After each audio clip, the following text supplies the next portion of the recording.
Maybe it's best if you don't come to Mom's birthday this year. You're too poor, my sister said without even blinking. Sure, I agreed as I canceled my €2,000 transfer.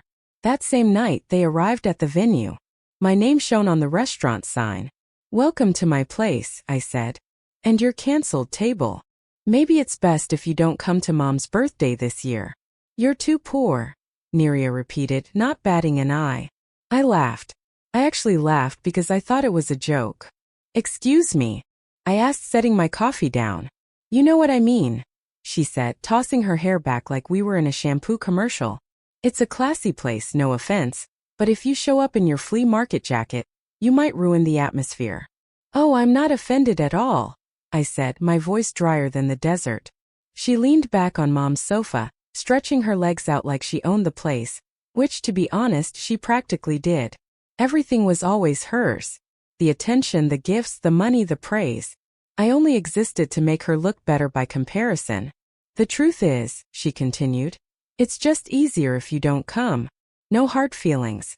You can just send something. I was going to send something, I said slowly. €2,000 actually. To cover half the dinner. Her face twitched for a second, that little flicker of panic people get when they realize they might have screwed up. I smiled. I took out my phone. Cancel transfer. She didn't even notice. Perfect, I said. No problem. That night, I put on my best shirt, not that they would notice, and headed to the restaurant an hour before the fancy birthday dinner. Not as a guest. Not this time. At 7:10 p.m. sharp, Neria arrived in designer heels, Mom in pearls, Dad in that suit he only wears when there's a camera around. They walked in like royalty. Then they saw me. Neria froze. What are you doing here? I smiled. I leaned against the host's stand and gestured to the sign by the entrance, gold letters on glass. Vistro Moderno Morales. My last name in lights. I'm working, I said simply. Well, more like managing. Mom narrowed her eyes. Wait, this is yours? Neria's laugh caught in her throat. You bought this place? Built it. The hostess appeared beside me. Mr. Morales, the private room is ready. Would you like me to seat your guests? I turned to them. Ah, that won't be necessary. Their expressions twisted. What? Neria blinked. We have a reservation. I nodded. Had. It's canceled. How is it canceled? Mom snapped. I mean, attention please, there's no table. Not anymore.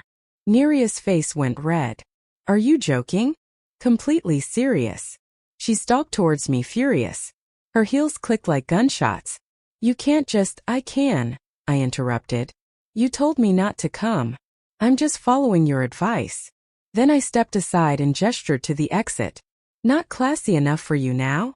I didn't go home that night. Didn't feel like sitting in silence, waiting for the messages to start rolling in. Instead, I walked through downtown Valencia. Just me and the streetlights. I ended up at a 24-hour cafe I used to go to in college, the kind of place that doesn't ask questions when you order pancakes at 2 a.m. and look like you just set your life on fire. The next morning, my phone lit up like Times Square on Christmas. Mom, 9:07 a.m. What was that? Dad, 9:11 a.m. You embarrassed your sister in front of everyone. She cried all night. My sister, 10:02 a.m. You're unbelievable. We're done. And the cherry on top, Mom, 2:14 p.m. You need to apologize. You ruined her birthday. I stared at the screen for a long minute. Then I flipped the phone face down. Nobody asked why I did it.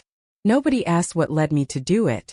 They just knew that their golden girl had been humiliated, and that couldn't stand. On Monday, I was uninvited from the family group chat. Very subtle. On Tuesday, Mom called. I didn't answer. She left a voicemail. I just think it's sad that you let jealousy get in the way of family. Your sister is doing well, and instead of being happy for her, you act like a child. You're better than this. At least that's what she thought. Jealousy? Did they really think that's what this was about? I wasn't angry. I was tired. Exhausted, honestly, because this wasn't new. This had been happening for years. You're the responsible one, Mom used to say, back when it still served her. That's how it started, with small things. Picking up groceries, co-signing a loan just so it would get approved, paying for Dad's new tires because we're a little short right now. Each favor piled up silently, slowly, until one day I checked my budget and realized I was funding 2 households, mine and theirs. When I mentioned it, Dad laughed. "You're single, no kids. What else are you going to spend your money on?" And then came the real low blow. A call from my bank. "Mr. Morales, we need to verify a recent address change on your premium card, ending in 7462. "I don't have a premium card." Silence. Then the sound of shuffling papers.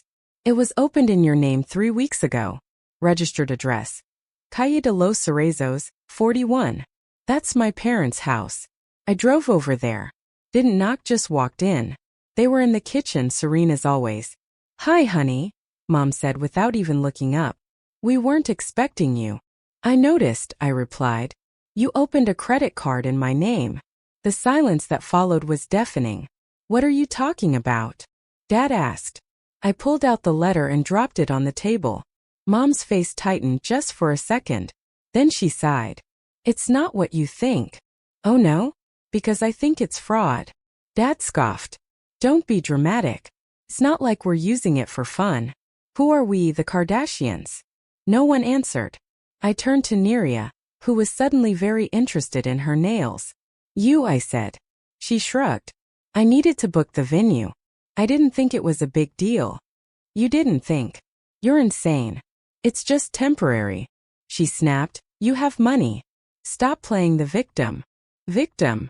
I repeated. "You steal my name, rack up debt, exclude me from the dinner I paid for, and I'm the problem?" Mom cut in, her voice icy. "Keep your voice down."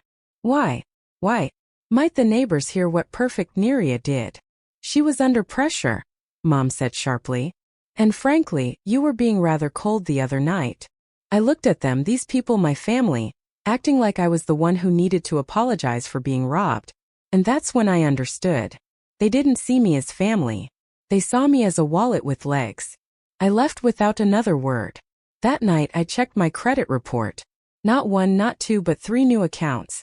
One of them had a balance of nearly 3,000 euros, charges from fancy stores, restaurants, and a luxury spa experience in Albacete. And every charge was dated before the birthday dinner. They had the audacity to call me poor while using my name to live like royalty. That's when something inside me snapped. Not with rage, but with clarity. They wanted a war? They had no idea what I had planned. I waited for the perfect moment, and that moment was Sunday lunch at Grandma's, the one family gathering no one could refuse. Cousins, aunts, uncles, even those family friends who were practically relatives, everyone would be there. I arrived 15 minutes early. Sat at the long oak table with a quiet smile. Everyone greeted me like they hadn't publicly disowned me the week before. Fake hugs, forced smiles. One of my cousins even patted me on the back and said, "You okay, man?" "I'm great," I replied. They really had no idea. Neria arrived, as always, 20 minutes late. Designer dress, oversized sunglasses, hair like she was headed to Cannes. Didn't even look at me. Went around hugging everyone but me. Mom came in behind her, holding a tray of baked ziti like it was a peace offering. Dad trailed after her, avoiding my gaze. "Well," Grandma clapped. "Let's eat." I let them serve themselves, laugh, toast, pretend nothing had happened. I let them get comfortable. And then I stood up. "I have something to say." All the forks froze in midair. All eyes turned to me. I pulled a stack of small, neat, labeled folders from my bag. One by one, I placed them on the table. "Here are the 3 credit card accounts opened in my name in the last 2 months. Total balance, 5,000 euros. Mom's face drained of all color. Neria stopped chewing. "And here's the best part," I continued. "All 3 were open with my ID number, but using my parents' home address. Curious, isn't it?" A few people shifted in their chairs. "And in case anyone's wondering, here's the itemized breakdown of charges," I said, pulling out the printed statements. "Venue bookings, spa days, designer clothes. You know, luxuries." I slid a sheet towards Neria.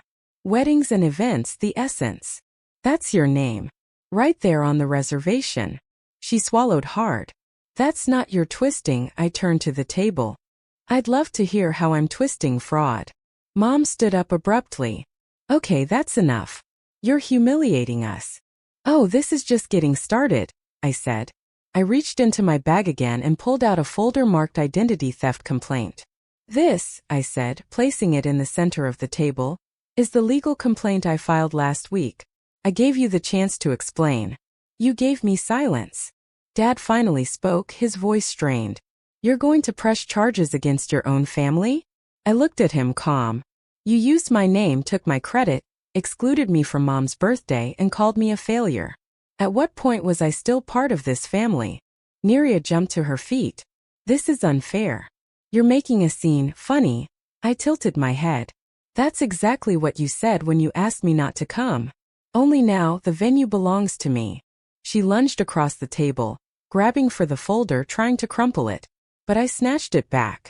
Try that again and I'll make copies for everyone here, I said, staring her down. Better yet, I'll post it online. She stood there, shaking, furious, cornered. I turned to Grandma. You were always the only one who treated me like a person, I said quietly. Everyone else just saw me as an ATM. Grandma looked on the verge of tears. And then came the twist. It didn't come from me. From the back of the room, someone cleared their throat. Oscar. My sister's ex. Actually, he said, stepping forward, I'd like to add something. Neria's head whipped around. Oscar. You want to talk about fraud? Oscar raised his voice. Ask her where the down payment for our apartment went. She told me her job covered it. He continued. Turns out she used his card. He pointed at me, and mine. And you know what else? He pulled out his phone and played a voicemail. Oscar, don't be mad, but I might have moved some things around. It's nothing serious. I just needed a little help with the family dinner. He'll never notice. Neria went white as a sheet. Oscar looked at me. Sorry I didn't say anything before. I thought she was just stressed. Turns out she's just a liar. And with that he walked out. So did two of my cousins, then my aunt, even Uncle Vicente, the one who once called me soft for buying birthday presents instead of bottles of scotch. He looked shaken. Neria collapsed into a chair, stunned. My mother remained motionless. My father muttered. She's always been difficult. But it sounded like a whisper against a wall. I grabbed my bag. I'm done, I said. Don't call me. Don't text me. Don't ask me for anything ever again. And I walked out. And this time no one tried to stop me. 3 days of silence. No fake apologies. No fake love. No fake family. It was the quietest my phone had ever been. I thought I would feel relieved, and I did. But I also felt something else. Anger. Not the hot burning kind. The cold kind, the kind that settles in your bones and makes you see everything for what it really is. On the 4th day the phone buzzed. Mom, Alvaro, enough. You've made your point. Now get over yourself. We're family. Family. Again, that word, the one they always use like a weapon. Sharp. Manipulative. Empty. An hour later, Dad. It's your sister. You humiliated her. That's unforgivable. Good, I thought. I don't want it forgiven. And then came the final blow. Neria. I hope you're proud. You destroyed Mom. Are you ever going to regret this? I didn't reply to any of them. I wasn't the problem. I was the wake-up call. That weekend I drove out of town. No destination, just air and space and guilt-free time. I turned my phone off, left it in the glove compartment, and blasted the old music I used to love, before my life became a charity project. I slept in a motel that smelled like old wood and freedom. The next morning I bought pancakes and coffee and ate slowly like I had nowhere to be because I didn't. For once no one needed me, and it was beautiful. Then on Monday came the twist. I got a call from a number I didn't recognize. Almost declined it, but something made me swipe to answer. Hello. Pause. Then a man's voice, cautious, weary. Alvaro Morales? Yes. Who's this? My name is Raul Martin. You don't know me, but I think we have something in common. He sounded like someone who'd been through hell and barely made it out. Your sister. Did she ever live in Zaragoza? I sat up straight. Yes. About 4 years ago. Then I need to talk to you. We talked for 2 hours. Raul had dated my sister for a while. A few months before she made her big fresh start and moved back home. They broke up after she borrowed his credit card and racked up over 1,000 euros on luxury salon treatments and electronics. When he confronted her, she cried. blamed him for making her feel insecure, and then vanished. He never pressed charges. She'd promised to pay him back. Never did. Instead, she changed cities and names. Turned out, for a while, she started calling herself Neria Serrano, her middle name and mom's maiden name. A new identity, a cleaner slate. And I wasn't the first one she dragged into a financial mess under that alias. Raul found me after a friend sent him a screenshot of my story. It had spread on social media. Someone from the family lunch had posted it anonymously. Brother exposes sister for using his name to pay for family party. The post went viral. In one corner of Reddit, he recognized her instantly. I thought I was the fool, he told me. Turns out I was just the first. And now I was the last. Because I wasn't going to let her do it again. The next morning, I called my lawyer and told him to amend my complaint. I have a witness, I said. And a pattern. He whistled down the phone. This changes everything. Then I called Raul back to thank him. Honestly, I told him, you didn't deserve what she did to you. He paused and then said something I'll never forget. Neither did you. But you did what I didn't have the courage to do. You stopped her. Later that week I checked my email. One unread message. Subject, Neria please. I opened it. You've ruined me. I lost my job. My boyfriend left me. I'm living in mom's basement. I have nothing. I hope this makes you feel powerful. I didn't even finish reading it. Just hit archive. Why didn't it make me feel powerful?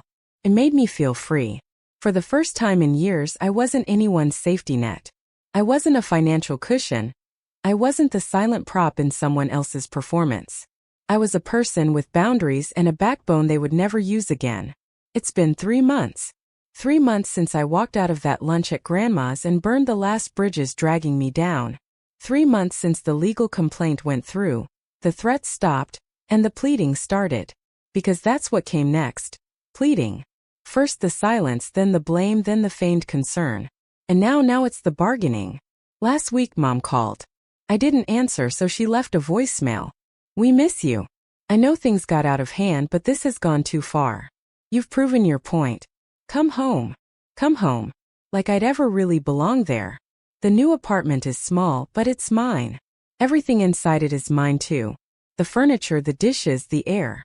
No one calls me from the living room to add something to the grocery list after insulting me. No one tells me what I owe them just for existing. I sleep better, eat slower, laugh without checking who's watching. It's like I've finally started living at 31. Because everything before that wasn't life. It was a performance. And I was the background character. No more. Then last Saturday there was a knock on my door. Almost didn't open it, but something told me to. There she was in her usual designer coat, hair perfectly curled, like a mask to hide the rot underneath. Mom. And behind her, arms crossed as always, Dad. My stomach didn't clench. My hands didn't shake. That surprised me. I just looked at them and waited. Mom smiled. That same fake, polished smile she used at church, in front of the neighbors, or when she was about to emotionally eviscerate you. We just want to talk, she said. I didn't answer. You want me to forget, I said. She blinked. Dad spoke. We raised you. You owe us at least a conversation. I laughed. Dry. Cold. Unapologetic. You raised me? You didn't. You raised my sister to believe the world owed her everything and me to clean up her messes. You're twisting things, Mom said quickly. We made mistakes. You committed fraud, I snapped. Don't dress it up in therapy speak. Silence. I stepped out into the hallway, closed the door behind me. If they wanted drama, they wouldn't get it in my space. You said I humiliated the family, I said. But you had no problem humiliating me for years. Telling people I was a failure while spending my money behind my back. Laughing at me. Using me. Mom's smile cracked. I've forgiven Neria, she said carefully, like it was a magic formula. I didn't reply. She's your sister, Dad growled. No, I said. She's a Chanel-addicted con artist. And if you're still covering for her, that means you haven't learned a thing. Dad stepped forward. You need to grow up and get over this. You're being selfish. I almost laughed again. You stole my name, my credit, my money, my dignity, and now you're calling me selfish. He opened his mouth, but I cut him off. I have grown up, I said. That's the problem. I finally grew up and realized I don't owe this family anything. Except maybe a warning. A warning? Mom echoed. Yes. I leaned in towards them. I'm not the quiet, guilty, overly generous son anymore. I'm the man who knows how to fight back. If you ever come at me again, I will destroy every illusion you've built. And this time, if I have to, I'll do it publicly. Their faces fell. I nodded once. Goodbye. Then I went back inside and locked the door. That night, I pulled an old box out of the closet. Inside, photos, letters, birthday cards, little scraps of guilt. I took them all out to the balcony, put them in a steel bowl, and lit a match. It was beautiful. One by one, their faces curled in the flames and turned to ash. I didn't cry. I didn't yell. I just watched them burn. The next morning, I got an email from an old coworker. A job offer. Not a handout, not a favor for the family's golden boy. Just someone who'd seen my work and respected it. I said yes. That night, I had dinner with people who didn't know my story, who didn't expect anything from me except my presence. We laughed. I paid for my own meal. No one hinted that I should pay for theirs. When I got home, I sat on the floor and exhaled. Freedom, it turns out, isn't loud. It's quiet, serene, complete. And then came one last twist. A letter. No stamp, no return address, just slipped under my door. I opened it with one finger, already bracing myself for the worst. But inside was a check. 5,000 euros. The exact amount they'd stolen. There was a sticky note attached. A single sentence scrawled in shaky handwriting. She finally confessed. Dad. No apology, no warmth, just damage control. I took the check, folded it once, and slid it into the shredder. I didn't want their money. I didn't need it. They couldn't buy their way back in. Not this time. Not ever again.